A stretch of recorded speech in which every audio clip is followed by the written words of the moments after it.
สวัสดีครับ Kasit Piromya once again. I will speak about the war in Ukraine, but I would like to touch a bit on the political situation in Thailand. Namely that the government under the leadership of General Prayut Chan-o-cha and his cabinet and his coalition political parties and so on, I think all of them have not been paying enough attention to the socio-economic challenges of Thailand today as a result of the COVID-19 and the war between Russia and Ukraine and the ensuing sanction imposed by the United States and the Western world on the Russian Federation, which has been having negative repercussions on everyone around the world as experienced on a day-to-day basis of the rising inflation, rising cost of living, lack of some basic commodities and products, and so on. And yet we have not been able to recover from COVID-19, or even before that, from the, I think, declining in the economic expansion of the world at large and so on. So we have been compounded by series of events. And that necessitates a lot of thinking, thoughtful thinking, a lot of hard work on the part of the government to look at the whole gamut of the socio-economic difficulties and come out with a more comprehensive plan rather than to try to look at things on a case-by-case basis, because everything is more or less related. And all in all, it starts with the cost of energy, which is keep on rising. So the Prayut government, like any other government, must first tackle the shortage of the oil supply, gas and coal. Second, the rising price and so on, how are they going to cope with it? I think this is very important, and I have been suggesting that instead of allowing the Electric Generating Authority of Thailand, EGAT, to purchase coal on the world market on the basis of supply and demand and the fluctuation of the prices and so on. The coal is to be used for power generation, for our everyday electrical use and so on. And at the same time, the Petroleum Authority of Thailand is responsible for the importation of oil and gas. They also have to go out and buy in the global market.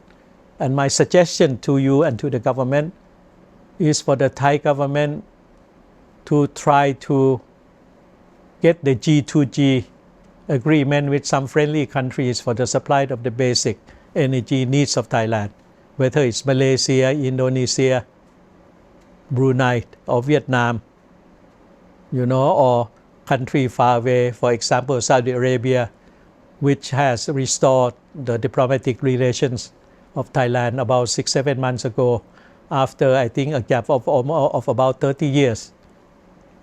And for Thailand's own interest and survival, why not speak to the Russian Federation for them to sell their oil or gas to Thailand at the G2G or less than the international market price and so on. This has to be done. We need to get cheaper oil, energy and coal. At the same time, the government must put every incentive to the promotion, expansion of the renewable and alternative energy without hesitation. No more excuses. There must be, I think, expediency in this effort, especially the utilization of the solar energy, and second, utilization of the agricultural waste, some plants and so on that can be used for materials for the production of energy or electricity. So leave it that one, but hopefully that the government under General Prayut Chan-o-cha will pay attention. And also the opposition parties, the opposition inside the parliament would play their role in urging the government to come to the forefront and take the problem of daily life in a more serious manner. Less of politicking, less of personality attack, less of petty little things and so on, but go to the larger but the most important picture of the country, namely the livelihood of ordinary Thai people. That's the first point. Second is, let me come back to the Ukraine-Russia war. It seems at the moment peace it looks so far away, so remote, even a possible impossibility. Why? And in this, I'm a bit concerned, and I could even place the blame a lot on the United States and the United Kingdom for their, I think, warmongering approach to the whole thing. We have not heard any pronouncement either from the President of the United States or the Prime Minister of the United Kingdom speaking about ceasefire, return to the negotiating table, and use diplomacy to find a peaceful solution to the conflict, to the differences between Russia and Ukraine, plus the NATO organization. But what we have heard so far for the past few weeks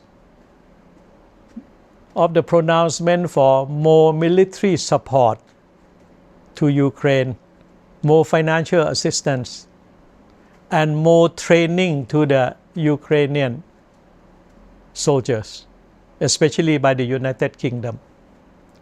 So at this moment, if one were to look at the whole thing, the United States and the United Kingdom are more than happy to go to war, to bog down, and if possible to defeat the Russian Federation.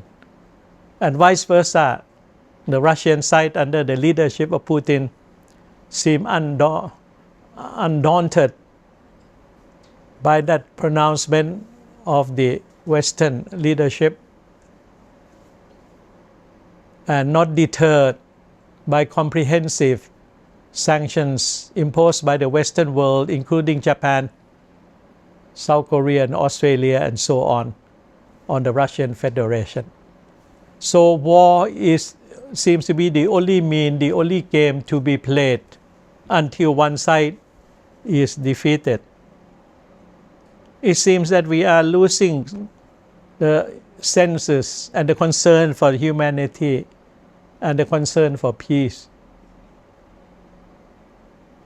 And if the leaders are so warlike, love to see bloodshed and destruction, then I think the responsibility for peace would have to come back to us citizens of the world at large, that we must call out and press the leadership for them to turn their attention to the peacemaking, to the common prosperity of mankind, and stop this deadly game of war. It's about time that all the stakeholders, the leadership concerned, pay attention to serve peace and humanity and not to serve the gods of war. It is detrimental to everyone.